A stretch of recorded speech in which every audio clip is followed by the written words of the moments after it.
بسم اللہ الرحمن الرحیم۔ السلام علیکم۔ دیکھتی آنکھوں سنتے کانوں کو عین الیقین چینل پہ خوش آمدید۔ انسانی گوشت کھانے والے لوگ۔ کچھ عرصے قبل میڈیا میں ایک واقعہ رپورٹ ہوا کہ یہ دو بھائیوں کا تھا جو رات کے وقت تازہ قبروں سے مردہ لاشوں کو نکال کر اپنے گھر لے آتے اور پھر ان مردہ انسانوں کا گوشت پکا کر کھاتے تھے۔ پولیس نے ان کو گرفتار کر لیا اور میڈیا پر ان کی تصویریں نشر ہوئیں، ساتھ ہی ان کا گھر، مردہ انسانوں کا گوشت پکانے والے برتن وغیرہ سب دکھائے گئے۔ یہ سب کچھ اتنا مکروہ تھا کہ دیکھنے والے لوگوں کی ایک بڑی تعداد کی حالت غیر ہو گئی۔ استغفر اللہ۔ کراہت کے مارے لوگوں کا برا حال ہو گیا۔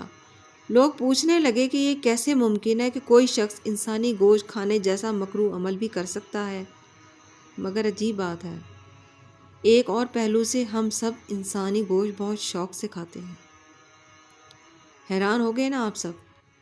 ہم واقعی بہت سارے لوگ ایسے ہیں جو انسانی گوشت کھانے کے شوقین ہیں، تنہائی میں چھپ کر نہیں بلکہ اپنی مجلسوں میں سب کے سامنے کھاتے ہیں، مگر نہ ہمیں کراہت آتی ہے نہ کوئی دوسرا ہی ہمیں منع کرتا ہے۔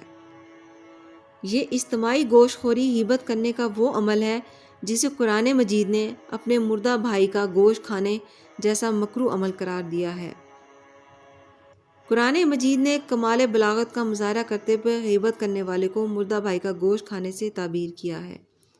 اس سے نہ صرف غیبت کے عمل کی شناخت واضح ہوتی ہے بلکہ یہ بھی معلوم ہو جاتا ہے کہ غیبت ہے کیا۔ غیبت کسی کے پیٹھ پیچھے اس کے عیب نکالنے کا عمل ہے جب وہ اپنے دفاع کے لیے موجود نہ ہو۔ یہ تشبیہ بتاتی ہے کہ جس طرح کسی مردے کے لیے یہ ممکن نہیں ہوتا کہ جب اس کا گوشت جسم سے کاٹا جائے تو اپنا دفاع کر سکے، ٹھیک اسی طرح غیبت کرنے والا دوسرا مسلمان کے عیب اس کے پیچھے بیان کر رہا ہوتا ہے۔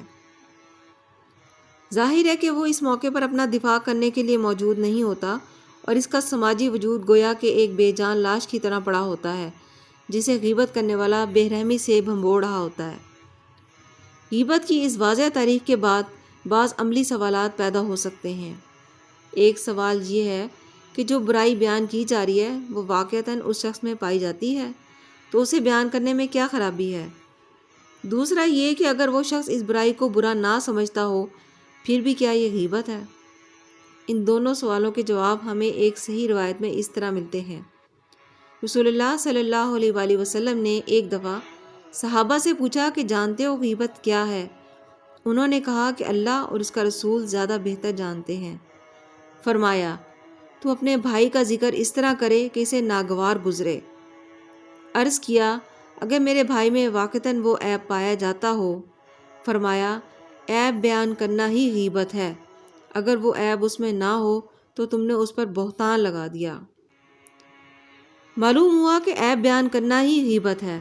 اگر عیب واقعی میں موجود نہ ہو لیکن بیان کیا جائے تو بہتان بن جائے گا، جو زیادہ بڑا گناہ ہے۔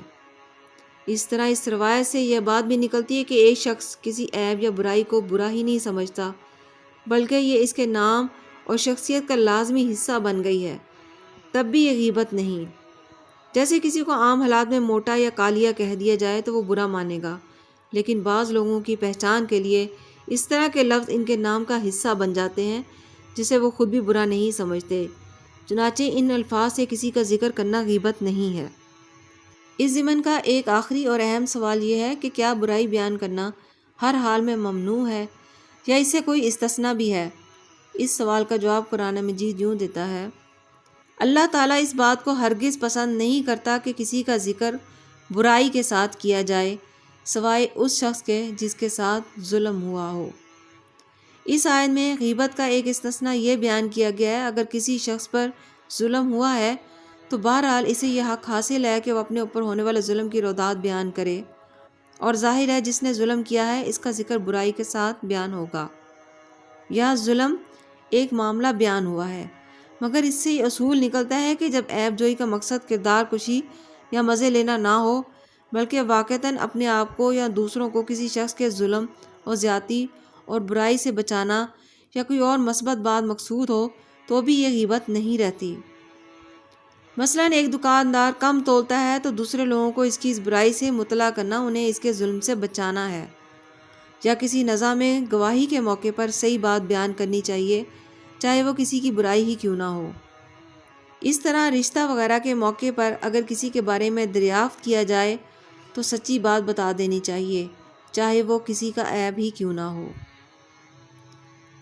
یہ اور ان جیسے دیگر کئی امور ایسے ہیں جہاں کسی کی برائی بیان کرنے کا اصل مقصد اپنی بزم آرائی کی لذت کے لیے دسترخوان پر کسی کے سماجی کردار کا گوشت چننا نہیں ہوتا، نہ کسی کے کردار کشی کی نیت ذہن میں ہوتی ہے، نہ مزے لینا مقصود ہوتا ہے اور نہ گفتگو برائے گفتگو کی عادت ہوتی ہے، بلکہ کسی کو برائی سے بچانا، ظلم اور زیادتی کو بیان کر کے انصاف یا مشورے کا طلبگار ہونا، کسی تحقیق طلب امر میں سچائی بیان کرنا وغیرہ مقصود ہوتا ہے۔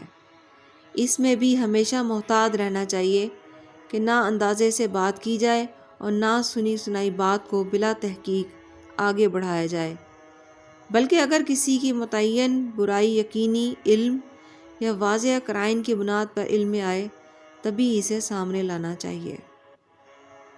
جزاک اللہ۔ یہ آج کا topic by Abu Yahya doctor Rehan Ahmed Yousufi سے لیا گیا ہے۔ ویڈیو پسند آئے تو ویڈیو کو لائک کرنا اور چینل کو سبسکرائب کرنا اور ساتھ ہی بیل آئیکن کا بٹن پریس کرنا مت بھولیے گا۔ جزاک اللہ۔